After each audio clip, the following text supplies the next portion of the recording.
നമസ്കാരം. ഞാൻ മലയാളിയിലേക്ക് ഏവർക്കും സ്വാഗതം.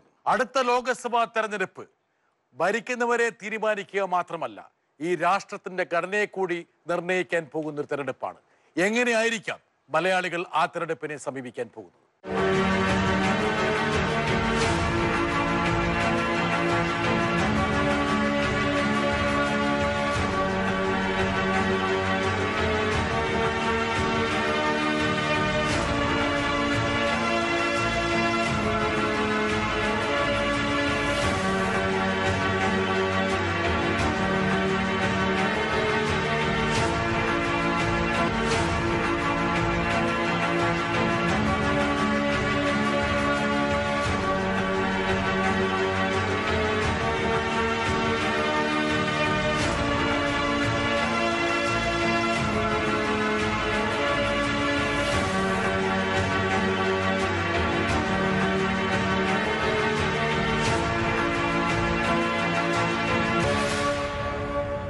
ലോക്സഭാ സീറ്റ്. ഒരു പക്ഷേ ഇന്ത്യ ആര് ഭരിക്കണമെന്ന് ഏത് കണ്ണുപൊട്ടനോട് ചോദിച്ചാലും, അല്ലെങ്കിൽ അദ്ദേഹം ഉത്തരം പറയാൻ പോകുന്ന ഉത്തർപ്രദേശ് തർക്കമില്ല. 73 സീറ്റിന്റെ പിൻബലത്തിലാണ് ശ്രീ നരേന്ദ്രമോദി കഴിഞ്ഞ പ്രാവശ്യം ഭരണത്തിലേറിയത്.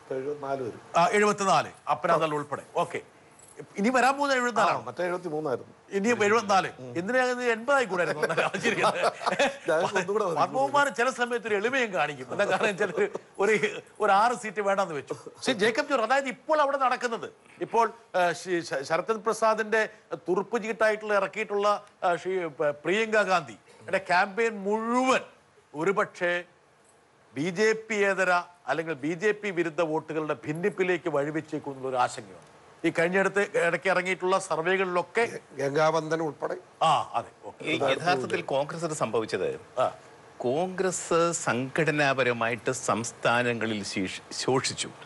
മുമ്പൊക്കെ സംസ്ഥാനങ്ങളിൽ നല്ല നേതാക്കന്മാരുണ്ടായിരുന്നു. ഇപ്പം കാമരാജ് പോലെ, തമിഴ്നാട്ടിലെ കാമരാജ് എന്ന് പറഞ്ഞാൽ കോൺഗ്രസിന്റെ അതികായനായ നേതാവായിരുന്നു. അങ്ങനത്തെയുള്ള നേതാക്കന്മാരെ മുഴുക്കുകയും കാലാകാലങ്ങളിലായിട്ട് കോൺഗ്രസ് വെട്ടിനിർത്തിയപ്പോൾ സംസ്ഥാനങ്ങളിൽ കോൺഗ്രസ് സൂക്ഷിക്കുകയും, കേരളം മാത്രമാണ് 67 ശേഷം കേരളം മാത്രമാണ് കോൺഗ്രസ് പച്ചപിടിച്ച് നിൽക്കുന്ന സ്ഥലം. സംഘടനാപരമായി ഈ സംഘടനാപരമായി ശോഷിപ്പാണ് കോൺഗ്രസ് നേരിടുന്ന ഏറ്റവും വലിയ വെല്ലുവിളി. ഇപ്പൊ UP, ഇപ്പൊ ബ്രിട്ടാസ് കാണിച്ചു തന്ന UP കോൺഗ്രസ് ക്ഷീണിച്ചു പോയി, ദുർബലമായിരിക്കുന്നു. അതുപോലെ മറ്റ് സംസ്ഥാനങ്ങളിൽ, കർണാടകയിൽ ഇപ്പൊ ജനതാദളിന്റെ തോളത്ത് കയറിയാണ് കോൺഗ്രസ് അവിടെ ഭരണത്തിന്റെ പങ്ക് പറ്റുന്നത്. തമിഴ്നാട്ടിൽ കോൺഗ്രസ് ഇല്ല. പിന്നെ അങ്ങോട്ട് പോയി കഴിഞ്ഞാൽ തെലുങ്ക് ദേശം, അതുപോലെയുള്ള സംസ്ഥാനങ്ങൾ. എങ്ങനെ കോൺഗ്രസ് ദേശവ്യാപകമായി രാജ്യവ്യാപകമായിട്ട് BJPക്കെതിരെ ഒരു ചേരിയെ തെളിക്കും? സംശയമാണ് ബ്രിട്ടാസ്. അതാണ് പ്രശ്നം. അതാണ് കേരളം, ഇന്ത്യൻ രാഷ്ട്രീയം നേരിടുന്ന പ്രശ്നം. ഇപ്പൊ രാമഭദ്രൻ ചൂണ്ടിക്കാട്ടിയില്ലേ, ഒരു പൊതുമേഖലാ സ്ഥാപനം സ്വകാര്യവൽക്കരിക്കുമ്പോൾ അവിടെ സംവരണമില്ലാതാകുന്നു. സ്വകാര്യ മുതലാളി സംവരണം കൊടുക്കില്ല. അപ്പോഴാർക്കാ നഷ്ടം? ഇവിടുത്തെ പാവപ്പെട്ടവന്, ഇവിടുത്തെ ദളിത് വിഭാഗത്തിന്, ഇവിടുത്തെ പിന്നോക്കക്കാർക്ക് അവർക്ക് ജോലി ഇല്ലാതാകുന്നു. ജോലി എവിടെ പോകുന്നു ചോദിച്ചാൽ ജോലി ഇങ്ങനെയാണ് പാതാളത്തിലേക്ക് പോകുന്നത്. ജീവിക്കാൻ വയ്യാത്ത അവസ്ഥ. UPയിലെ സ്ഥിതി എന്താ? അവിടെ SPയും BSPയും കൂടി ഒരു സഖ്യം ഉണ്ടാക്കിയത് കൊണ്ട് BJPക്കെതിരെ അവരുടെ ഒരു സഖ്യം നിലനിൽക്കുകയാണ് പ്രാദേശിക തലത്തിൽ. പത്മകുമാർ 74 സീറ്റ് അവിടെ നോക്കുന്നത്. എനിക്കൊരു ബലമായ സംശയം, ഇപ്പൊ പ്രിയങ്ക ഗാന്ധിയുടെ ക്യാമ്പയിന് വേണ്ടിയിട്ട് ഇന്ധനം കൊടുക്കുന്നത് പത്മകുമാറിന്റെ പാർട്ടിയോടൊന്നും സംശയം എന്താ? കാരണം അതിനകത്ത് വില കുറച്ച് കാണരുത്. അവിടെ പ്രതിപക്ഷ രാഷ്ട്രീയ പ്രസ്ഥാനങ്ങൾ ഒരുമിപ്പിക്കേണ്ടത് ഇന്ത്യയുടെ ആവശ്യം തന്നെ. BJP വിരുദ്ധ പാർട്ടികൾ ആരാ? ഇന്ത്യയിൽ ഏറ്റവും വലിയ സംസ്ഥാനം UPയിൽ ഏത് പാർട്ടി ആദ്യം സ്വയം 2 പാർട്ടികളിൽ ഐക്യം ഉണ്ടാക്കിയത്? ഇന്ത്യൻ നാഷണൽ കോൺഗ്രസ്, ബഗൻജിയുടെ പാർട്ടിയും അഖിലേഷിൻ്റെ പാർട്ടിയും എല്ലാം ചേർന്ന് കോൺഗ്രസുമായി ഒരു വിശാല സഖ്യം ഉണ്ടാക്കുന്നതിന് വേണ്ടി ഡൽഹി അടക്കമുള്ള സ്ഥലങ്ങളിൽ പല ദേശീയ നേതാക്കന്മാരെ ഒരുമിച്ച് ചേർന്ന് എല്ലാവരെയും വിളിച്ചു കൂട്ടിയപ്പോൾ തെരഞ്ഞെടുപ്പിൻ്റെ ആലോചന വരുന്നതിന് മുമ്പേ ഞങ്ങൾ BSP SP ഞങ്ങൾ വേറെ ഐക്യമാക്കി, ഞങ്ങൾ വേറെ ആരെയും കൂട്ടുന്നില്ല. ആയിക്കോട്ടെ, ഞാൻ ചോദിക്കുന്നത് ഈ പാർലമെന്റ് തെരഞ്ഞെടുപ്പ്, അത് സ്റ്റേറ്റ് തെരഞ്ഞെടുപ്പാണ്. ഈ പാർലമെന്റ് തെരഞ്ഞെടുപ്പിൽ അങ്ങനെ ഒരു ചർച്ചയിലേക്ക് വരുന്നതിന് മുമ്പ് തന്നെ സ്വയം ഞങ്ങൾ തീരുമാനിച്ചിരിക്കുന്നു, ഞങ്ങൾ 2 പേരും പങ്കിട്ടെടുക്കുന്നു എന്ന് പറഞ്ഞാൽ ഇന്ത്യൻ നാഷണൽ കോൺഗ്രസ് സന്യസിക്കാൻ പോണോ? ഞങ്ങൾക്ക് ചെയ്യാൻ കഴിയുന്ന എല്ലാം ചെയ്യും. ഞങ്ങൾ കഴിയാൻ കഴിയുന്ന എല്ലാം UPയിൽ ചെയ്യും. ഡൽഹിയില് ആം ആദ്മി പാർട്ടി എത്രയോ തവണ പറഞ്ഞു, വരൂ 7 സീറ്റ് പിന്നെ BJPയുടെ പൊട്ടയിലേക്ക് ഇട്ട് കൊടുക്കരുത് എന്ന് പറഞ്ഞു. ഡൽഹിയിൽ അങ്ങനെ ആം ആദ്മി പാർട്ടിയുമായി നമ്മൾ ഐക്യം ഉണ്ടാക്കണമെന്ന് പറഞ്ഞാൽ ഞങ്ങളിപ്പോ കർണാടകത്തിൽ എന്തിനാണ് നിങ്ങളുടെ ഡൽഹി PCCയുടെ ഇൻചാർജ് ആയിട്ടുള്ള PC ചാക്കോ നാടേക്ക് നാപ്പോട്ടം പറഞ്ഞു, നിങ്ങൾ കേൾക്കുന്നില്ല? കർണാടകത്തിൽ ഭൂരിപക്ഷ MLA കൂടുതൽ MLA ഉണ്ടായിരുന്നു മുഖ്യമന്ത്രി കൊടുത്തുപോലെ എല്ലാ സാമർത്ഥ്യം അല്ലല്ല എല്ലാ സ്റ്റേറ്റിലും അങ്ങനെ കളിക്കാൻ പറ്റുമോ? എല്ലാ സ്റ്റേറ്റിലും കളിക്കാൻ പറ്റുമോ? ശരത്തിനെ പ്രകോപിപ്പിക്കട്ടെ. ഇപ്പൊ ഇന്നലെ CPI നേതാവ് രാജയുടെ സ്റ്റേറ്റ്മെന്റ് ഉണ്ട്, കോൺഗ്രസ് CPI-യുമായും പശ്ചിമ ബംഗാളിൽ ഐക്യം ഉണ്ടാക്കണം.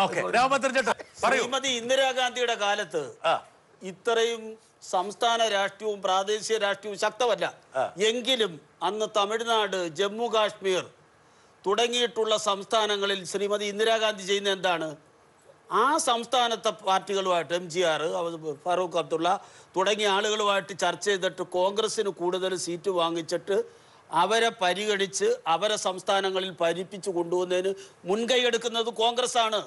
ഈ തെരഞ്ഞെടുപ്പിലും ഇപ്പൊ പശ്ചിമ ബംഗാളിലെ CPM-ന്റെ സിറ്റിംഗ് സീറ്റ് കോൺഗ്രസിന് വേണമെന്ന് പറയുന്നത് എവിടെ തന്നെയായോ? ഈ തെരഞ്ഞെടുപ്പിലും പ്രതിപക്ഷ ഐക്യത്തിന് ദേശീയ ഞാൻ കോൺഗ്രസ് തന്നെ കോൺഗ്രസ് അധികാരത്തിൽ വരണമെന്നുള്ളത് കൊണ്ടാണ് പറയുന്നത്. അതായത് അല്ലല്ല ശ്രീ പത്മകുമാറെ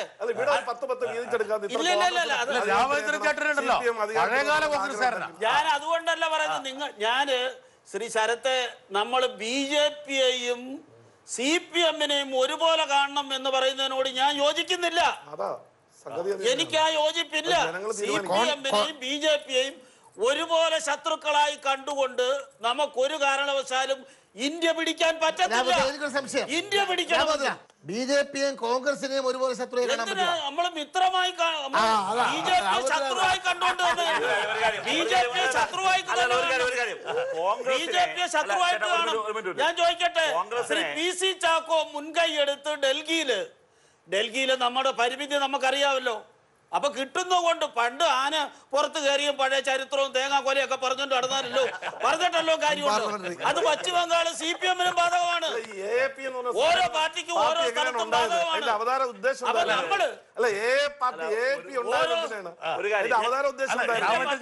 എന്നെ ആക്രമിക്കാതെ അതിന്റെ അവതാര ഉദ്ദേശം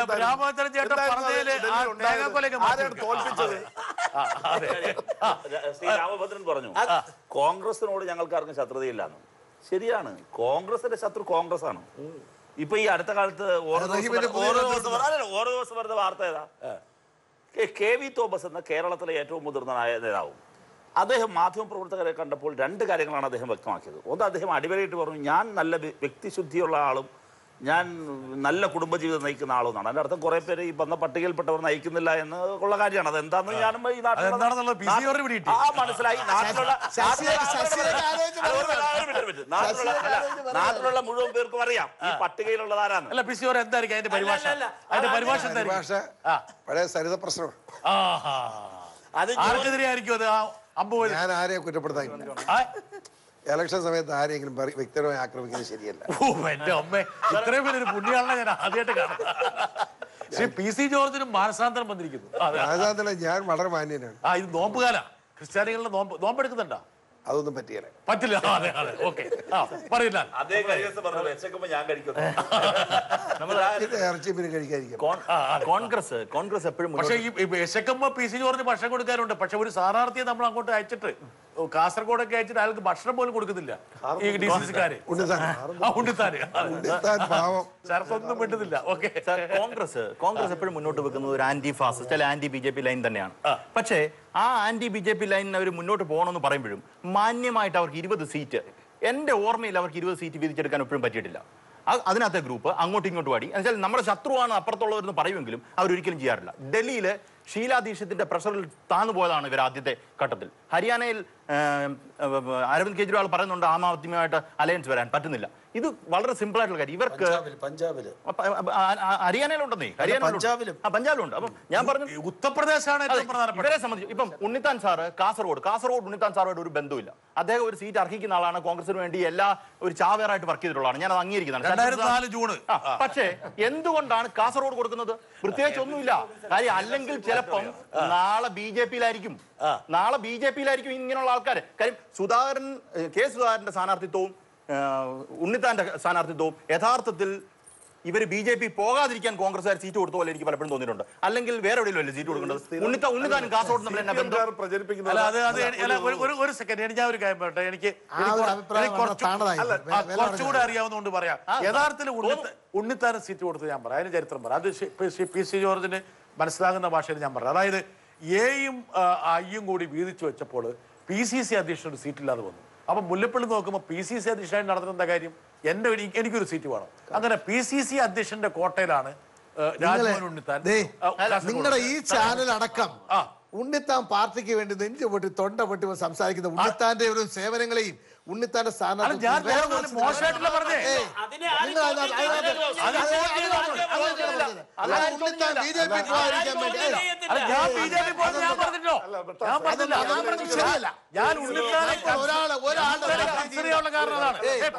രാജ്മോഹൻ ഉണ്ണിത്താൻ എന്ന രാഷ്ട്രീയ പ്രവർത്തകന്റെ പാർട്ടിക്ക് വേണ്ടിയുള്ള അധ്വാനവും അദ്ദേഹം അതൊക്കെ ശരി. അങ്ങനെ എത്ര പേര് അധ്വാനിച്ചിരിക്കുന്നു. അദ്ദേഹം ചാനലിൽ വന്ന്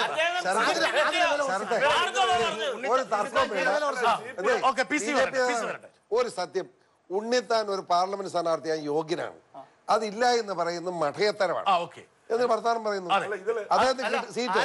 അദ്ദേഹത്തിന് സീറ്റ് കൊടുക്കുന്ന കാര്യത്തിൽ ലാസ്റ്റ് വളരെ ബുദ്ധിമുട്ടുണ്ടായി. അവസാനം KPC പ്രസിഡന്റിനെ നേരിട്ട് ഇടപെട്ടാണ്.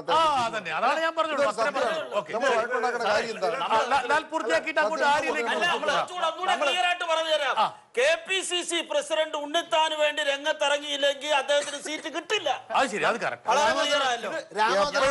തലതിരിഞ്ഞാ ചിന്തിക്കുന്നത്. ഞാൻ പറഞ്ഞു വന്നത് ഉണ്ണിത്താൻ ഇതിനകത്ത് അർഹതയില്ലെന്ന് ഞാൻ ഒരു പോയിന്റിലും പറഞ്ഞില്ല. പക്ഷേ അത് ഒരു ബന്ധവുമില്ലാത്ത ഇവരുടെ കൂട്ടത്തിൽ ശക്തമായി വക്താക്കളൊക്കെ ശക്തമായി നിന്ന വടക്കനിപ്പോ എവിടാ? KV തോമസ് പറഞ്ഞിരിക്കുന്ന എനിക്ക് സ്ഥാനം കിട്ടിയാൽ മാത്രമേ. ഇവർ ഈ CPM-ന്റെ ഒരു പൊതുവിൽ ഇപ്പൊ കേരളത്തിലുള്ളപ്പോൾ ഞങ്ങളെല്ലാം ഇരുമ്പ് മറയ്ക്കാത്താണ് ബാക്കി എല്ലാവരും അങ്ങോട്ടും ഇങ്ങോട്ടും മാറിപ്പോകുന്ന ആളുകളാണ്. ഒരു വിശദീകരിക്കാൻ സമയത്താണ്. ഒന്ന്, ഇപ്പൊ ത്രിപുരയില് പണ്ട് CPM-ന്റെ MLA-മാരായിരുന്ന ആളുകളൊക്കെ ഇപ്പൊ എവിടെ നിൽക്കുന്നു നോക്കണം. രണ്ട്, ഞാൻ പറയാം, പശ്ചിമ ബംഗാൾ മർമു, കഗൽ മർമു MLA.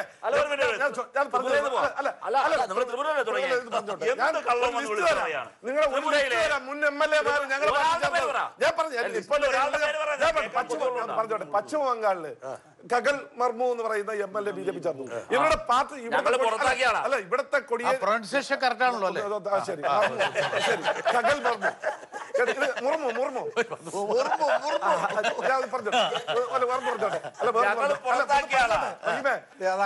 ഇവിടത്തെ കൊടിയേരി ഒരു വലിയ കൊടിയേരിയാണ് മഹാരാഷ്ട്ര CPM സെക്രട്ടറി ആണല്ലോ. മഹാരാഷ്ട്ര CPM സെക്രട്ടറി പറഞ്ഞത് എന്റെ ജീവിത അഭിലാഷം സാക്ഷാത്കരിച്ചത് മോഡിയാണ്, അതുകൊണ്ട് മോഡി ഇനിയും പ്രധാനമന്ത്രി. അതാണ് പാർട്ടി അഭിപ്രായം പറഞ്ഞ പാർട്ടി നടപടിക്ക് വിധേയമാവും.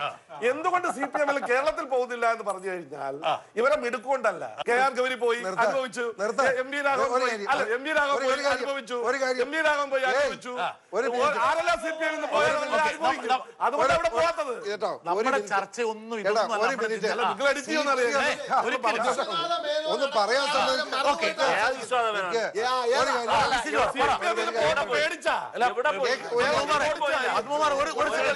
ഒരു വാചകം ഞാൻ അടിച്ചു കളയില്ല. പത്മകുമാർ ഇന്നേ വരെ ചർച്ചയ്ക്ക് പങ്കെടുത്തിട്ട് എന്റെ ചർച്ചയിൽ പങ്കെടുത്തിട്ട് ഞാൻ ഏതെങ്കിലും നിർണായകമായ താങ്കളുടെ പ്രഖ്യാപനം ഒരിക്കലും പറയട്ടെ. CPM-ന്റെ ആരും പോവുക എന്ന് പറഞ്ഞാൽ ഞാൻ തന്നെ ഇവരുടെ MLA പിടിച്ച് കൊണ്ടുപോയി കോൺഗ്രസ് സ്ഥാനാർത്ഥിയാക്കി. നിങ്ങൾ ഇത് മറന്നുപോയെന്ന്. BJP പോകുന്നത് കേട്ടിട്ട് ഈ ചേട്ടന്മാരെല്ലാം പറയട്ടെ, എന്താ ആയിരിക്കും തോന്നുന്നത്? അല്ല, നമ്മുടെ ഇപ്പോഴത്തെ കേരളത്തിലത്തെ അവസ്ഥയാണെങ്കിൽ പോലും ഒരു പാർട്ടിയുടെ ഉള്ളിൽ അക്കോമഡേറ്റ് ചെയ്യാനുള്ള ഒരു കഴിവ് എല്ലാ പാർട്ടികളിലും നഷ്ടപ്പെട്ടു പോയോ എന്ന് തോന്നുന്നുണ്ട്. കാരണം ഒരു എന്താ പറയാ, ഇപ്പൊ നമ്മുടെ ഇന്ത്യയിൽ മൊത്തമാണെങ്കിൽ പോലും നമ്മളെ എങ്ങനെയാണ് നമ്മുടെ ഓരോരുത്തരുടെ ഇൻട്രസ്റ്റുകളും ഓരോരുത്തരുടെ ഒപ്പീനിയൻസും ഒരുമിച്ച് കൊണ്ടുപോകാൻ പറ്റുന്ന ആ ഒരു പ്രശ്നത്തെ പോലെ പാർട്ടികൾക്കുള്ളിൽ പോലും അക്കോമഡേറ്റ് ചെയ്യാൻ ഭയങ്കരമായി ബുദ്ധിമുട്ടുള്ള പോലെ തോന്നുന്നുണ്ട്. അത് കാരണം കൊണ്ടാണല്ലോ കൂടുതൽ ഡിഫെക്ഷൻ വരുന്നതും വേറൊരു പാർട്ടിയിലേക്ക് പോകുന്നതും അവിടെ പോയി ഇതേ പ്രശ്നം അനുഭവപ്പെടുന്നതും എന്നിട്ട് വീണ്ടും തിരിച്ചു വരട്ടെ എന്ന് ചോദിക്കും. ഇതൊക്കെ കേൾക്കുമ്പോൾ നിങ്ങളെ പോലുള്ള പുതുതലമുറയിലെ ആൾക്കാർക്ക് എന്താ തോന്നണേ? ചില സമയത്ത് PC ജോർജ് സാർ പറയുന്ന പോലെ പ്രതീക്ഷകൾ ചില സമയത്ത് നഷ്ടപ്പെട്ടു പോവും. പിന്നെ യുവ നേതാക്കൾ ഇനി വരും ജനപക്ഷത്തേക്ക് ആര് ചാഞ്ഞോണ്ടിരിക്കുകയാണ്. അതെ, പിന്നെ പുതിയതായി യുവാക്കൾ വരും എന്നുള്ള പ്രതീക്ഷ കേരളത്തിന്റെ സ്ഥിതിയിൽ തന്നെ ഒരു കുറച്ച് ശതമാനം മനസ്സിലുണ്ടെന്ന് കരുതാം. ഇന്ത്യയിലെ സ്ഥിതിയിൽ നമുക്ക് ഇങ്ങനെ കുറഞ്ഞു വരികയാണ്. ഇനി ഒരു പക്ഷെ വീണ്ടും ഒരു വർഗീയതയിലേക്ക് പോവുകയാണെങ്കിൽ ഒരു പക്ഷേ നമുക്ക് ഈ ജനാധിപത്യം ഉണ്ടാവില്ല,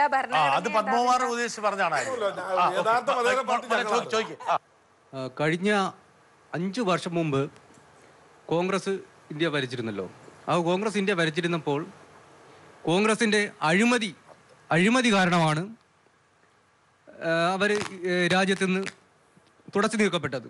അവർ വീണ്ടും എന്ത് അടിസ്ഥാനത്തിലാണ് വീണ്ടും എന്ത് പറഞ്ഞാണ് അവർ വീണ്ടും മത്സരിക്കുന്നത്? അഴിമതിയിൽ തോൽവി പത്മകുമാറിന്റെ ശിഷ്യനാണ്. അഴിമതിയിൽ അധികാരത്തിൽ നിന്ന് പിന്നെ നിങ്ങൾക്ക് എന്ത് അധികാരമുള്ളത് തിരിച്ചു വരാൻ? ഇന്ത്യൻ നാഷണൽ കോൺഗ്രസ് കേന്ദ്രം ഭരിക്കുന്ന സമയത്ത് അഴിമതിയായിരുന്നു എന്നുള്ള പ്രതിപക്ഷ രാഷ്ട്രീയ പാർട്ടികളുടെ ആരോപണത്തിന്റെ മൂർധന്യാവസ്ഥയിലാണ് കോൺഗ്രസ് പാർട്ടിക്ക് അധികാരം നഷ്ടപ്പെട്ടത്. ഞങ്ങൾ സമ്മതിക്കില്ല പത്മകുമാർ, പിന്നെ ഇടപെടുന്നത് അത് കഴിഞ്ഞു. ഞങ്ങളെ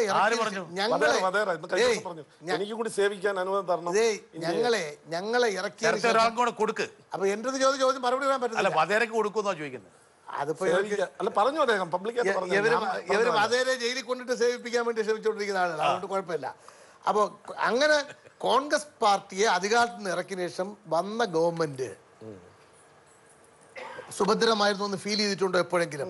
നോട്ട് നിരോധനത്തിന്റെ പേരിലും GSTയുടെ പേരിലും ആൾക്കൂട്ട കൊലപാതകത്തിന്റെ പേരിലും ആ വിലക്കയറ്റത്തിന്റെ പേരിലും നിങ്ങൾ പെട്രോൾ ഡീസൽ പാചകവാതത്തിന്റെ വിലയാണ് നിങ്ങൾ ചോദിച്ചത്. ഈ പാചകവാതകത്തിന്റെ പെട്രോൾ ഡീസലിന്റെ വില വർധന പേരിലും നിങ്ങൾക്ക് ഈ ഗവൺമെന്റ് ഞാൻ ചോദിച്ചോട്ടെ, വന്ന BJP ഗവൺമെന്റിന് ലോക കമ്പോളത്തിൽ ക്രൂഡ് ഓയിലിന്റെ വില ഡോളർ ഏറ്റവും താഴെ 75 താഴെ 60 താഴെ ഒക്കെ വന്നിട്ടും ഈ പെട്രോൾ ഡീസലിന്റെ പാചകത്തിന് വില വർദ്ധിപ്പിക്കാൻ കുറയ്ക്കാൻ പറ്റിയോ? പറ്റിയില്ലല്ലോ. ചൗക്കീദാർ പറഞ്ഞില്ല.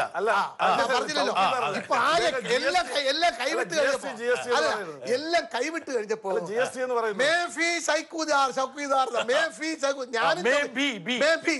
നേരത്തെ പറഞ്ഞെന്താ, ഞാൻ ചൗക്കീദാർ ചൗക്കീദാർ ഇപ്പൊ അതെ, മറ്റേ നേരത്തെ ഉപയോഗിക്കുമ്പോ മറ്റേ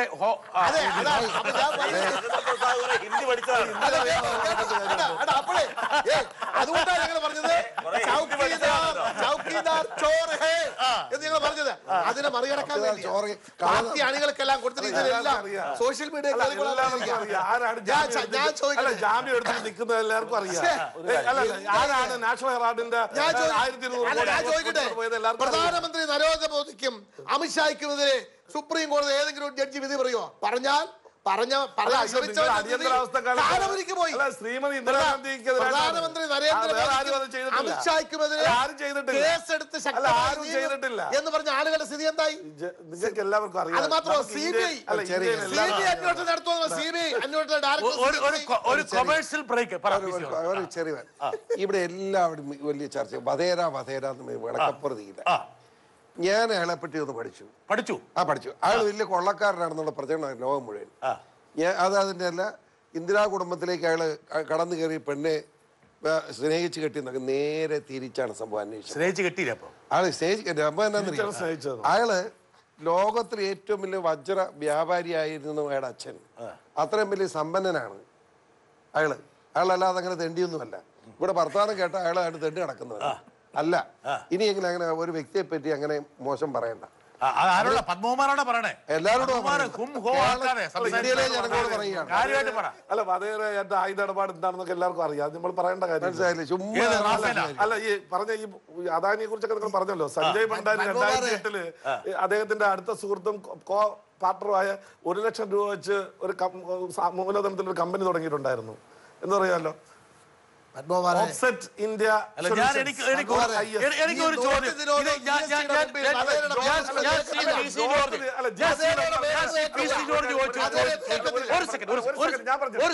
ഇതൊന്ന് പറഞ്ഞിട്ട് ഞാൻ പറയാം.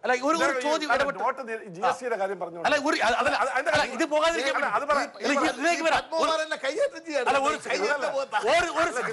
ഒരു second Shri P C George പറഞ്ഞതിന്റെ ബാക്കിയായിട്ട്, അതായത് റോബർട്ട് വധേരക്കെതിരെ നിരവധി കേസുകൾ ചുമത്തി എൻഫോഴ്സ്മെന്റ് ഡയറക്ടർ ഉൾപ്പെടെ അദ്ദേഹത്തിന് വിളിച്ചു മാരത്തോൺ ചർച്ചകൾ നടത്തി.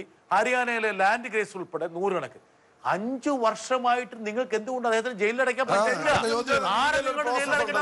അല്ല, ഇന്ത്യയിൽ ഒരു നിയമ പ്രോസസ് ഉണ്ട്. 5 വർഷം ഇന്ദിരാഗാന്ധിയെ വെടിവെച്ച് വന്ന ആളിനെ നമ്മൾ കണ്ട അപ്പൊ തന്നെ ഷൂട്ട് ചെയ്തു. എനിക്ക് വന്നോണ്ട് ഷൂട്ട് അതിനൊരു പ്രൊസീജിയർ ഉണ്ട്. ഇന്ത്യയിൽ ഒരു നിയമവ്യവസ്ഥയുണ്ട്. ആ നിയമവ്യവസ്ഥ മോഡിക്കെതിരെ അമിത്ഷായ്ക്കെതിരെ പറഞ്ഞ ഒരു IAS ഉദ്യോഗസ്ഥൻ IAS അമിത്ഷായ്ക്ക് ബന്ധപ്പെട്ട് പിണറായിക്കെതിരെ പറഞ്ഞ ആളുകളൊക്കെ നമ്മൾ കണ്ടിട്ടുണ്ട്. പ്രൊസീജിയർ അത് കാണാൻ താമസിക്കുന്നതെന്ന് പറഞ്ഞു. എന്ത് പ്രൊസീജിയർ വെച്ചാൽ നിങ്ങൾ നോട്ട് നിരോധിച്ചത്? റിസർവ് ബാങ്ക് ഗവർണർ ടിവിയിൽ ഫ്ലാഷ് റിസർവ് ബാങ്ക് ഗവർണറെ ടിവിയിലെ ഫ്ലാഷ് അറിഞ്ഞില്ല.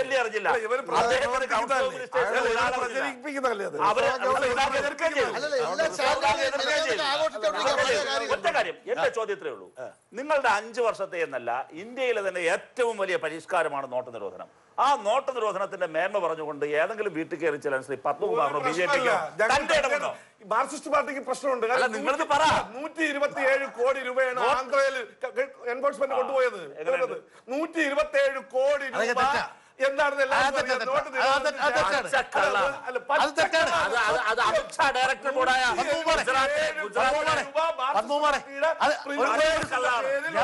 ഞാൻ പത്മകുമാറിനോട് യോജിക്കാവുന്ന എല്ലാ മേഖലയും യോജിക്കാൻ ആഗ്രഹിക്കുന്നു. പത്മകുമാർ ഇന്നേ വരെ ഞാനൊരു പരിപാടി അവതരിപ്പിക്കുന്നു. ഇന്നേ വരെ ഒരു പക്ഷേ ഞാൻ തെറ്റെന്ന് പറയാൻ വസ്തുതാപരമായി തെറ്റായിട്ട് പറയുന്നത്, അതായത് ഇപ്പൊ ഉദാഹരണം പറഞ്ഞാല് 127 crore എന്ന് പറയുമ്പോൾ ഡബിൾ അക്കൗണ്ടിങ്ങിൽ പറ്റിയതാണ്. ഒരു സെക്കൻഡ്, എനിക്കറിയാവുന്ന കേസായോണ്ടല്ലേ ഞാൻ പറഞ്ഞത്. അല്ലെങ്കിൽ ഞാൻ ഒരിക്കലും പറയില്ല. ഒരു സെക്കൻഡ്, ഞാൻ തിരിച്ച് പത്മകുമാറിനോട് തിരിച്ച് ചോദിക്കുകയായിരുന്നു. നോട്ട് നിരോധനത്തിന്റെ പശ്ചാത്തലത്തിൽ അമിത്ഷാ ഭാഗഭാക്കായിട്ടുള്ള സൊസൈറ്റിയിൽ എത്ര 1000 കോടി രൂപ വന്നു ഞാൻ ചോദിച്ചാൽ അത് വേണ്ട പത്മകുമാർ എല്ലാ സൊസൈറ്റിയിലും ഒരു സെക്കൻഡ് നമ്മളത് നിർത്താം. GST-യുടെ കാര്യം ഒരു കുഴപ്പം ഉണ്ടായിട്ടില്ല. സാധാരണക്കാരന് ഒരു പ്രശ്നം ഉണ്ടായിട്ടില്ല.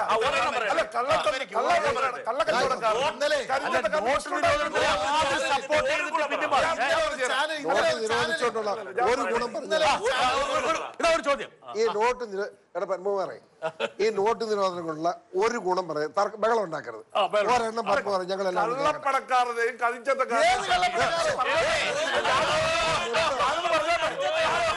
അതിന്റെ തെളിവാണ് പറഞ്ഞോട്ടെ സാർ. പിന്നെ രണ്ടാമത്തെ കാര്യം ഞാൻ പറഞ്ഞു. ഞാൻ വളരെ വ്യക്തമായിട്ട് റിസർവ് ബാങ്ക് നേരത്തെ നോട്ട് പ്രിന്റ് ചെയ്ത് ഇറക്കിയിരുന്നല്ലോ ഗവൺമെന്റ് അറിവോടുകൂടി. ഈ നോട്ട് ആരെ കയ്യിലാണ് എങ്ങനെയാണ് ട്രാൻസാക്ട് ചെയ്യുന്നതെന്ന് ഇന്ത്യ ഗവൺമെന്റിന് അറിയാമായിരുന്നു. റിസർവ് ബാങ്കിന് അറിയാമായിരുന്നു. അല്ലല്ലോ. ഇപ്പൊ ഇൻഫോർമൽ ആയിട്ടുള്ള ഒരു എക്കോണമിയെ ഫോർമൽ എക്കോണമിയാക്കി മാറ്റിയത് തന്നെയാണ്. 3 ലക്ഷത്തോളം കമ്പനികള്, കള്ളക്കമ്പനികള് നമുക്ക് ഇതിന്റെ ഈ നോട്ട്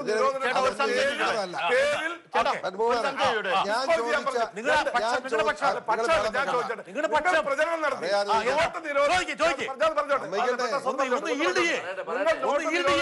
കള്ളപ്രചരണം നടത്തി ആളുകൾ ക്യൂ നിന്ന് മരിക്കുന്നു എന്നൊക്കെ പറഞ്ഞ് പ്രചരണം നടത്തി. ഇപ്പൊ 6000 രൂപ കൊടുക്കണം എന്ന് പറഞ്ഞപ്പോ കേരളത്തിൽ 15 ലക്ഷത്തോളം ആളുകൾ ക്യൂ നിന്നു. ഒരാൾ മരിച്ചില്ലല്ലോ. ആരും മരിച്ചില്ലല്ലോ. ഈ നോട്ട് നിരോധനം കൊണ്ട് ജനങ്ങൾക്ക് ബുദ്ധിമുട്ടുണ്ടായി എന്നുള്ളതല്ലാതെ ഒരു ഗുണവും ജനങ്ങൾക്ക് ഇന്ത്യയിൽ ഉണ്ടായില്ല.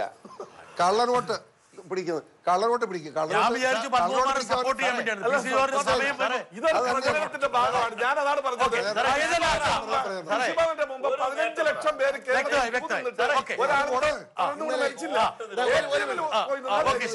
ഇന്നലെ 2 ചാനലിൽ പഴയ ഈ 5 വർഷക്കാലത്തെ ഒരു റിവ്യൂ, അതിനകത്ത് നോട്ട് നിരോധനത്തിന് ശേഷം ബാങ്കിന്റെ മുമ്പിൽ ക്യൂ നിൽക്കുന്ന ആളുകളെ ഒരു പോലീസുകാരൻ വലിയ മുലക്ക് പോലത്തെ ഓടിച്ച് ഓടിച്ച് ഇതിനകത്ത് കയറ്റുന്ന ആളുകൾ എത്ര പേരാ മരിച്ചത്?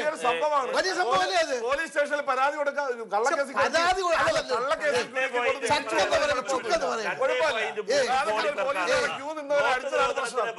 നോട്ട് നിരോധിച്ചപ്പോ ജീവിക്കാൻ പൈസ എടുക്കാൻ വേണ്ടി ഞാൻ ചോദിക്കുന്ന സ്ഥലത്ത് 15 ലക്ഷം പേര് കേരളത്തിൽ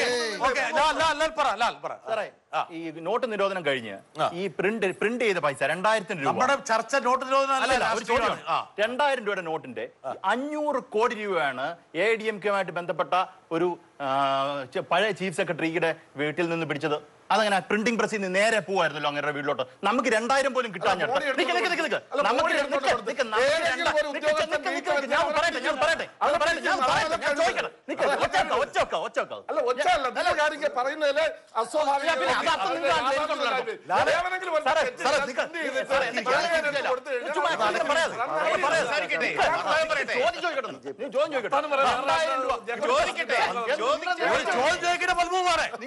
പേടിക്കുന്നേ 2000 രൂപ സാധാരണക്കാരന് ഈ ATM-ൽ നിന്ന് കിട്ടാതെ വന്നപ്പം ഇവരുടെ കയ്യിലോട്ട് 500 കോടി സ്റ്റേറ്റ് അറിയാതെ, സ്റ്റേറ്റിന്റെ മെഷീനറി അറിയാതെ 500 കോടി രൂപ ഒരാളുടെ കയ്യിലേക്ക് ചെല്ലുവോ? ചെല്ലില്ല. അവിടാണ് അടുത്ത കറപ്ഷൻ.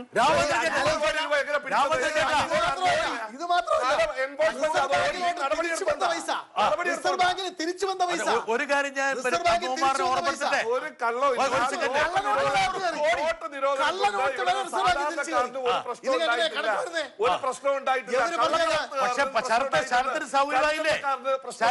ശരത്തിന് സൗകര്യമായില്ലേ? പണ്ടൊക്കെ 1000 നോട്ടിൽ ഇപ്പൊ 2000 രൂപയുടെ നോട്ട് കൊണ്ട് സൗകര്യമായില്ലേ?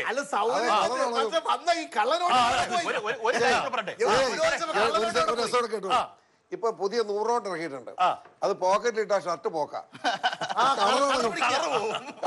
പിന്നെ വേറൊരു കാര്യം പറയട്ടെ, ഞാൻ CPC പോക്കറ്റിൽ ഇന്നേ വരെ 100 നോട്ട് കണ്ടിട്ടില്ല. 2000 മാത്രമേ കണ്ടിട്ടുള്ളൂ. കാണിച്ചെടുത്തായിരുന്നു 2000 മാത്രമേ. യഥാർത്ഥത്തിൽ ഈ 2000 വന്നുകൊണ്ടുള്ള ഗുണം ഇപ്പൊ ആർക്കും മനസ്സിലായി. എത്ര 2000-ന്റെ ഒരു കെട്ടാണ് അറിയാതെ പുറത്തേക്ക് ഇവിടെ GST, നോട്ട് നിരോധനം, ഇതൊക്കെ തർക്കമാണ്. ഇവിടെ ചർച്ച ചെയ്യാം. ഞാൻ ചോദിക്കട്ടെ, കഴിഞ്ഞ 1.5 മാസം കൊണ്ട് കേരളത്തിൽ മാത്രം ആത്മഹത്യ ചെയ്ത ആളുകളുടെ എണ്ണം 27. ആത്മഹത്യല്ല, കൊന്നതുകൊണ്ട്. പൊന്നു പരമ്പര പറയാൻ അനുവദിക്കുക. നിങ്ങൾ എല്ലാം കൂടെ കയറിയാൻ കേട്ടാലോ? ഇവിടുത്തെ ചെറുകിട കച്ചവടക്കാർ ഈ തിരുവനന്തപുരം സിറ്റി ഇറങ്ങിക്കോ, കടമില്ലാത്ത ഒരു കച്ചവടക്കാരനില്ല. അതായത് സാമ്പത്തിക രംഗം ഇതുപോലെ താറുമാറായ ഒരു കാലഘട്ടം ഉണ്ടായിട്ടില്ല. ഞാൻ ആരാ ഉത്തരവാദി? നിങ്ങൾ പരസ്പരം ചിന്തിച്ചോണ്ടാ മതി. ഞാനിപ്പോ എന്തെങ്കിലും മോഡിയെ കുറ്റം പറഞ്ഞെന്നോ അല്ലെ പിണറായി വിജയനെ കുറ്റം പറഞ്ഞെന്നോ കണക്കാക്കണ്ട.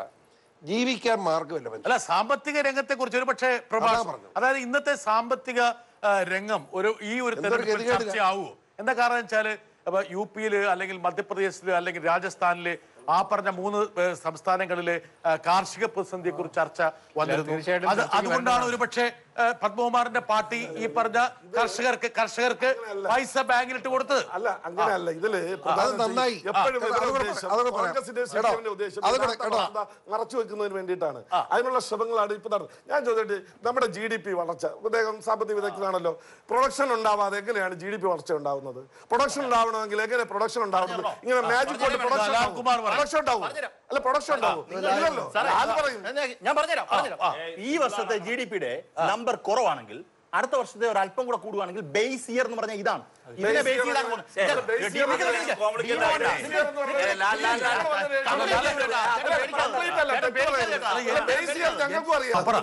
GDP കൂടുന്നതൊക്കെ ഈ രാജ്യത്തെ ധനാഢ്യന്മാരുടെ എണ്ണം കൂടുന്നു, അവരുടെ സമ്പാദ്യം കൂടുന്നതുകൊണ്ടാണ് GDP-യിലൊക്കെ വളർച്ച കാണുന്നത്. തൊഴിലൊന്നും വർദ്ധിക്കുന്നില്ല, തൊഴിൽ ഇടിഞ്ഞുകൊണ്ടിരിക്കുന്നു. 2, ഞാൻ അടുത്തൊരു ക്വസ്റ്റ്യൻ നേരത്തെ പറഞ്ഞല്ലോ, അടുത്തൊരു ചോദ്യം. നിങ്ങൾ 5 വർഷം മുമ്പ് പറഞ്ഞു 15 ലക്ഷം രൂപ ഞങ്ങളുടെ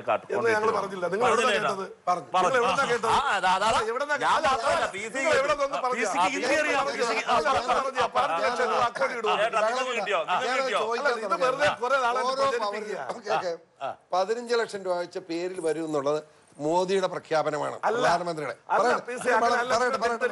പറയട്ടെ, ഹിന്ദി എന്നായിട്ട് അറിയാം. എനിക്കറിയാം, എനിക്കിതൊക്കെ കേട്ടാൽ മനസ്സിലാന്ന് കഴിഞ്ഞാൽ ഒരു പാവപ്പെട്ടവനാണ്, പക്ഷെ കേട്ടോ ഇതെല്ലാം അറിയാം.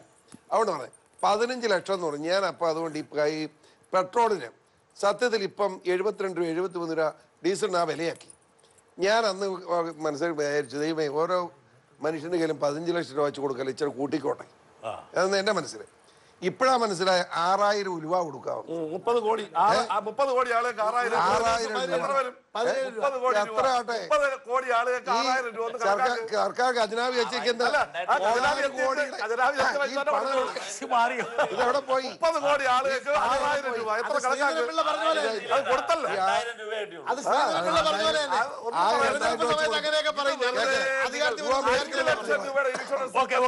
പ്രഭാഷ്, എനിക്ക് ഇത് സീരിയസ് ആയിട്ട് കൊണ്ടുപോകണമെങ്കിൽ പ്രഭാഷിന്റെ ഒരു സഹായം വേണം. പ്രഭാഷ്, അതായത് നമ്മൾ മുന്നിൽ കാണുന്ന ഒരു ശാക്തിക ചേരികളിൽ ഒരുപക്ഷെ BJP ഞാൻ നേരത്തെ പറഞ്ഞ പോലെ ഊന്നുന്നത് പ്രതിപക്ഷ നിരയിലെ അനൈക്യമാണ്. ഒരു ഫ്രാക്ചേർഡ് വേർഡിക്റ്റ് ഇന്ത്യയിൽ സാധ്യമാണോ? അതായത് ഒരു ഹങ് ലോക്സഭയിലേക്ക് ഇത് പോകുന്ന ഒരു സിറ്റുവേഷൻ ഉണ്ടോ? എന്താണ് കാണുന്നത്? അല്ല, ഇത് തീർച്ചയായിട്ടും ഈ BJP പറയുന്നത് പ്രതിപക്ഷ ഐക്യം ഇല്ലായ്മയെ കുറിച്ചാണ്. ഇത് നേരത്തെ കോൺഗ്രസും പറഞ്ഞിട്ടുള്ളതാണ്. ഇത് ഇന്ത്യൻ രാഷ്ട്രീയത്തിൽ ഇത് ആദ്യമായിട്ടൊന്നുമല്ല. 1977 ഈ പ്രതിപക്ഷ ഐക്യം എന്ന് പറഞ്ഞ സംഗതി വന്നപ്പോൾ അന്ന് ഇന്ദിരാഗാന്ധി പറഞ്ഞൊരു വാചകമുണ്ട്. ഇന്ദിരാഗാന്ധി പറഞ്ഞു കഴിഞ്ഞാൽ ഇവിടുന്ന് ഒരു വലിയ കഷ്ണം, അവിടുന്ന് ഒരു ചെറിയ കഷ്ണം, ഇതെല്ലാം കൂടെ ചേർത്ത് തട്ടിക്കൂട്ടിയ മുന്നണിയാണ് പ്രതിപക്ഷം എന്നാണ് ജനതാ പാർട്ടിയുടെ വരവിൽ പറഞ്ഞത്. അപ്പോൾ ഇതെല്ലാ കാലഘട്ടത്തിലും ഭരണത്തിലിരിക്കുന്ന കക്ഷി, ഡോമിനന്റ് ആയിട്ടുള്ള കക്ഷി പറയുന്നത് തന്നെയാണ്. അത് തന്നെയാണ് ഇപ്പോഴും ഇപ്പോഴും BJP പറയുന്നത്. അപ്പോൾ ഇവിടെ അടിസ്ഥാനപരമായ പ്രശ്നം എന്ന് പറഞ്ഞു കഴിഞ്ഞാൽ ഫ്രാക്ചർഡ് വേർഡിക്റ്റ് ആയിക്കൂടുന്നില്ല. കാരണം പ്രതിപക്ഷത്തിന്റെ കോൺഗ്രസ് മുൻകൈ എടുത്തുകൊണ്ട് ശക്തമായിട്ടുള്ള മുന്നണി BJPക്ക് NDAക്ക് എതിരായിട്ട് ഉണ്ടാകാത്തതിന്റെ ഭാഗമായിട്ട് ഈ ഒരു ഫ്രാക്ചർഡ് വേർഡിക്റ്റ് ആകാം. പ്രത്യേകിച്ചും പ്രാദേശിക കക്ഷികളുടെ ഉത്തർപ്രദേശിലെയും അതുപോലെ തന്നെ മറ്റു സംസ്ഥാനങ്ങളിലെയും എമർജൻസ്. അപ്പോൾ ആ ഫ്രാക്ചേർഡ് വേർഡിക്റ്റ് വന്നു കഴിഞ്ഞു കഴിഞ്ഞാൽ ഇത് മാനിപ്പുലേറ്റ് ചെയ്യപ്പെടും എന്നുള്ള കാര്യത്തിൽ യാതൊരു സംശയവുമില്ല.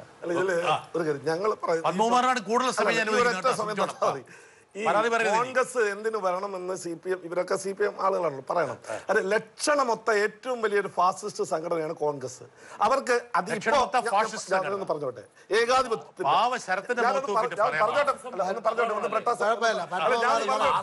എനിക്ക് പറയാനുള്ള കാര്യം പറഞ്ഞോട്ടെ. 2ാം സ്ഥാനം നിങ്ങൾക്കുണ്ട്. എത്ര കേരളത്തിൽ അർത്ഥം കൊന്നതെന്നൊക്കെ എല്ലാവർക്കും അറിയാം. ഞാൻ പറഞ്ഞോട്ടെ,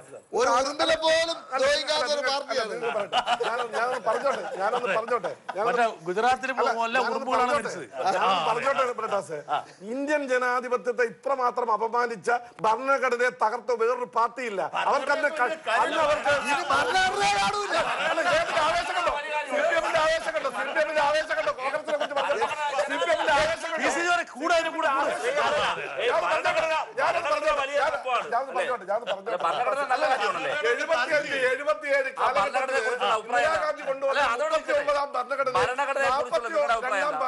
ഇന്ത്യൻ പ്രസിഡന്റിന്റെയും പ്രധാനമന്ത്രിയുടെയും തെരഞ്ഞെടുപ്പ് ചോദ്യം ചെയ്യാൻ ഇന്ത്യയിലെ ഒരു കോടതിക്കും അവകാശമില്ല എന്ന് നിയമം പാസാക്കിയ പാർട്ടിയാണ് കോൺഗ്രസ്. കാരണം ഭൂരിപക്ഷം ഉണ്ടായിരുന്നപ്പോ ഒരു സംസ്ഥാന നിയമസഭയ്ക്കും അതുപോലെ പാർലമെന്റിനും കോറം വേണ്ട. ഇപ്പൊ 10% കോറം.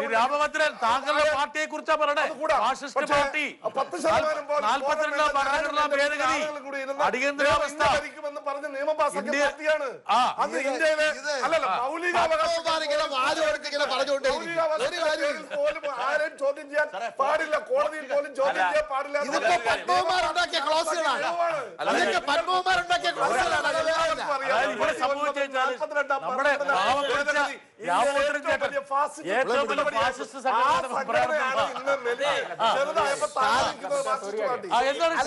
കാലാകാലങ്ങളിലുള്ള ഭരണഘടനാ ഭേദഗതി ദുർവ്യാഖ്യാനം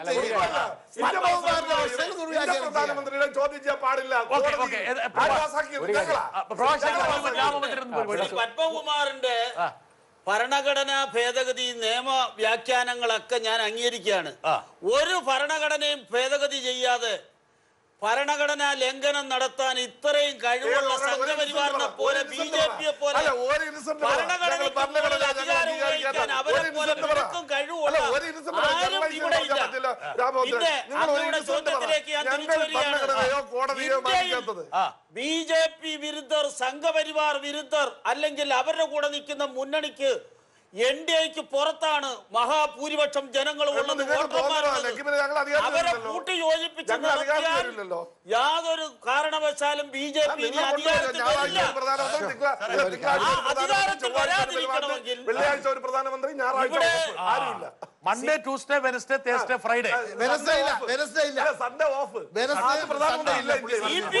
CPI ഒഴിച്ച് എല്ലാ പാർട്ടിയിലും പ്രധാനമന്ത്രിമാരുടെ ബാഹുല്യമാണ് നിന്റെ തടസ്സം. അതുകൊണ്ട് ബാധുകൂടെ ഒന്നിച്ചു നിന്നാൽ ഒരു കാരണവശാലും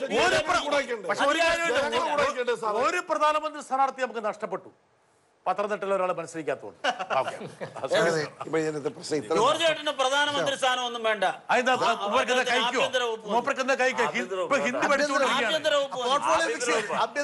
ഹിന്ദി പഠിച്ചോണ്ടിരിക്കുകയാണ്. കേരളത്തിലെ പൊളിറ്റിക്സ് നോക്കിയാൽ ഇപ്പൊ വരാൻ പോകുന്ന എവിടെ എന്നെ കാരണം മൂപ്പറെ പിടിച്ച് ഭീഷണിപ്പെടുത്തി രവി പൂജാരിയെ പുള്ളി ഹിന്ദി അങ്ങോട്ട് പറഞ്ഞപ്പോഴാണ് ഞാൻ ഇംഗ്ലീഷിൽ തന്നെ പറഞ്ഞവരോട്. ഹിന്ദിയും പറഞ്ഞു, അത് പേടിക്കണ്ട. അതെ, ഞാനത് പൂജാരി അല്ലെന്നാ വിചാരിച്ചു. പിന്നീട് പോലീസുകാർ പറയുമ്പോൾ അവരാന്ന് അറിഞ്ഞത്. അപ്പോട്ടെ, ഞാൻ പറഞ്ഞു വന്നത് എന്താ വെച്ചാൽ ഇന്ത്യയിലെ ഇപ്പോഴത്തെ രാഷ്ട്രീയത്തിൽ ഇപ്പോഴത്തെ തെരഞ്ഞെടുപ്പ് രംഗത്ത് നമ്മൾ കാണുന്നത് എന്താ, നിഷ്പക്ഷയുടെ വിലയിരുത്തി ഒരു തൂക്ക് ഗവൺമെന്റ് സാധ്യത നമ്മൾ കാണുന്നത്. അങ്ങനെ ഒരു തൂക്ക് ഗവൺമെന്റ് വരുന്നെങ്കിൽ സ്വാഭാവികമായിട്ട് എന്ത് സംഭവിക്കും എന്നുള്ള പ്രശ്നം. ഇവിടെ എല്ലാവരും പറഞ്ഞു, ഇപ്പോൾ ഇന്ദിരാഗാന്ധിയുടെ കാലത്ത് ഭരണഘടന മാറ്റം വരുത്തി പ്രസിഡന്റും പ്രധാനമന്ത്രിയുടെ കാര്യമൊക്കെ പറഞ്ഞു. ശരി, ഇതൊന്നും ചെയ്യാതെ മോദി എന്ന ബുദ്ധിമാൻ എന്താ ചെയ്തത്? ഇന്ത്യൻ പ്രസിഡന്റ് അദ്ദേഹം പറയുന്നത് കേൾക്കുന്നയാളാന്നുള്ള ആർക്കറിയില്ലാത്ത. ഞാൻ പറയുമ്പോൾ ഭരണഘടനാ വിരുദ്ധമായിട്ട് കണക്കാക്കണ്ട. ഇവിടുത്തെ പട്ടാള മേധാവികൾ 3 എണ്ണവും മുഴുവൻ പട്ടാളവും ഇന്നിപ്പം മോദി എന്ന പ്രധാനമന്ത്രി കൈക്കുള്ളിലാണ്. നമ്മുടെ പറയട്ടെ, നിങ്ങൾ എന്തിനാണ് ചാടുന്നേ? എപ്പോഴും കിടന്ന് ചാട്ടം, അത് നിർത്തുക. നിങ്ങളുടെ അണികൾ മുഴുവൻ ഇങ്ങനെ ചാടിയായി രാജ്യം നയിച്ചു പോകും. പിന്നെ വേറെ പ്രധാനപ്പെട്ട കാര്യം, നമ്മുടെ സുപ്രീം കോടതി ചീഫ് ജസ്റ്റിസ് മുതലെല്ലാം ഇന്ന് പ്രധാനമന്ത്രിക്ക് സ്വാധീനിക്കാൻ കഴിയുന്ന, സ്വാധീനം എന്നുള്ള വാക്ക് ഞാൻ പിൻവലിക്കുന്നു.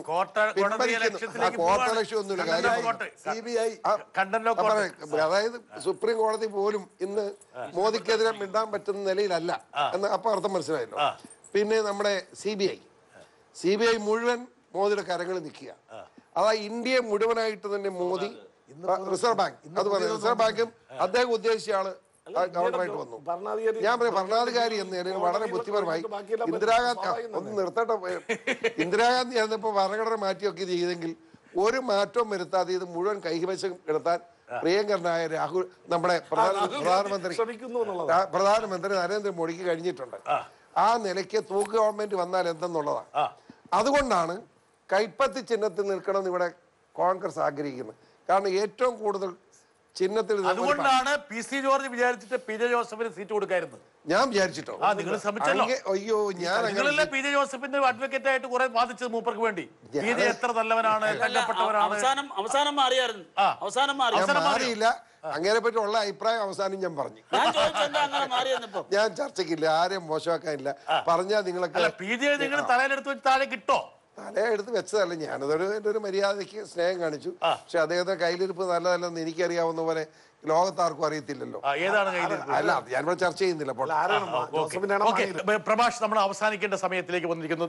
ഒന്ന് വൈൻഡപ്പ് ചെയ്യുകയാണെങ്കിൽ എന്താണ് പറയുന്നത്? തീർച്ചയായിട്ടും ഈ കഴിഞ്ഞ 5 വർഷത്തെ NDA ഭരണത്തിന് കീഴിൽ ജനങ്ങളുടെ ദൈനംദിന ജീവിതത്തിൽ എന്ത് സംഭവിച്ചു, പിന്നെ ചർച്ച ചെയ്യേണ്ട കാര്യങ്ങളാണ്. GST ഉൾപ്പെടെ, അല്ലെങ്കിൽ നോട്ട് നിരോധനം ഉൾപ്പെടെ, തൊഴിലില്ലായ്മ ഉൾപ്പെടെ, കർഷകരുടെ ആത്മഹത്യ ഉൾപ്പെടെ ഉള്ള സകല കാര്യങ്ങൾ, ചെറുകിട കർഷകരുടെ പ്രശ്നങ്ങൾ, വിദ്യാർത്ഥികളുടെ പ്രശ്നങ്ങൾ, സർവകലാശാലകളുടെ പ്രശ്നങ്ങൾ, ഇവയൊക്കെ തന്നെ ചർച്ച ചെയ്യേണ്ട ഒരു സംഗതിയാണ്. ഒരു സ്കോർ ഷീറ്റ് തയ്യാറാക്കുകയും ആ സ്കോർ ഷീറ്റിന്റെ അടിസ്ഥാനത്തിലാകണം ഈ തെരഞ്ഞെടുപ്പിൽ ചർച്ച ചെയ്യേണ്ടത്. ഇന്ത്യയിലെ സമ്പന്നർ അതിസമ്പന്നരാവുകയും പാവപ്പെട്ടവർ പിന്നെയും ദരിദ്രരാവുകയും ചെയ്യുന്ന ഒരു സ്ഥിതിയാണ് കുറെ കാലമായിട്ടുള്ളത്. ഇവിടെ ദരിദ്രർ വീണ്ടും ദരിദ്രരായിക്കൊണ്ടിരിക്കുകയാണ്. ഇടത്തട്ടുകാരുടെ ജീവിതം, മുമ്പൊക്കെ ഇടത്തട്ടുകാർക്ക് സാമാന്യം നന്നായിട്ട് ജീവിക്കാമായിരുന്നു. അവരുടെ ജീവിതം, ഇടത്തരം കച്ചവടക്കാരുടെ ജീവിതം, അവരുടെ ബിസിനസ് അതൊക്കെ തകർച്ചയിലാണ്. ഇവരൊക്കെയാണ് ഈ തെരഞ്ഞെടുപ്പിൽ അടുത്ത ഗവൺമെന്റ് ആര് എന്ന് തീരുമാനിക്കേണ്ടത്. 2019 ഒരു പ്രോഗ്രസ് കാർഡ് മോഡിജി കാണിക്കുമെന്ന് പറഞ്ഞു. ആ പ്രോഗ്രസ് കാർഡിനെ അടിസ്ഥാനപ്പെടുത്തി മാന്യമായിട്ടുള്ള ഒരു തെരഞ്ഞെടുപ്പ് പ്രചരണത്തിന് BJP തയ്യാറാവും. ഉറപ്പല്ലേ? 2019 ഈ ഇലക്ഷൻ വരുമ്പോ നമ്മൾ ഒരു സ്കോർ ഷീറ്റ് ഉണ്ടാക്കുന്നതിന് കൂടെ തന്നെ പൊളിറ്റിക്കൽ പാർട്ടീസിന്റെ ഉള്ളിൽ തന്നെ, അതായത് നേതാക്കളാണല്ലോ നയിക്കുന്നത്. അപ്പൊ യുവാക്കളെ തന്നെ ഇതാക്കുമ്പോ ഇപ്പൊ കൂടുതൽ പൊളിറ്റിക്കൽ കില്ലിങ്സ് ഉണ്ടാവാൻ കാരണം തന്നെ ആശയങ്ങളും എല്ലാം യുദ്ധം ചെയ്യുന്നത് മനുഷ്യരുമാണ്. അപ്പൊ അത് മാറ്റാനുള്ള ഒരു ഇതും, പിന്നെ അതേപോലെ കൂടുതൽ ആൾക്കാരെ ഉൾക്കൊള്ളിച്ചുകൊണ്ട് പ്രവർത്തിക്കാൻ കഴിഞ്ഞു കഴിഞ്ഞാൽ എന്തായാലും എല്ലാവരും ഒറ്റക്കെട്ടായി നിന്ന് കഴിഞ്ഞാൽ BJP-നെ നേരിടാൻ പറ്റും തന്നെയാണ് വിശ്വസിക്കുന്നത്. ഓക്കെ, നമ്മുടെ ചർച്ച അവസാനിപ്പിക്കുകയാണ്. അതായത് ഈ ഇന്ത്യ എന്നുള്ള രാഷ്ട്രത്തിന്റെ ഭാവിയെ കരുപ്പിടിപ്പിക്കാൻ പോകുന്ന ഏറ്റവും സുപ്രധാനമായ തെരഞ്ഞെടുപ്പിനാണ് ഒരു പക്ഷെ നമ്മൾ കാതോർക്കുന്നത്. അതിനുള്ള കളമാണ് ഒരുങ്ങിയിരിക്കുന്നത്. കേരളം നൽകാൻ പോകുന്ന ഒരു സംഭാവന ചൂണ്ടുപലക എന്തായിരിക്കും? ഞാൻ മലയാളി ചർച്ച ഇവിടെ അവസാനിക്കുന്നു.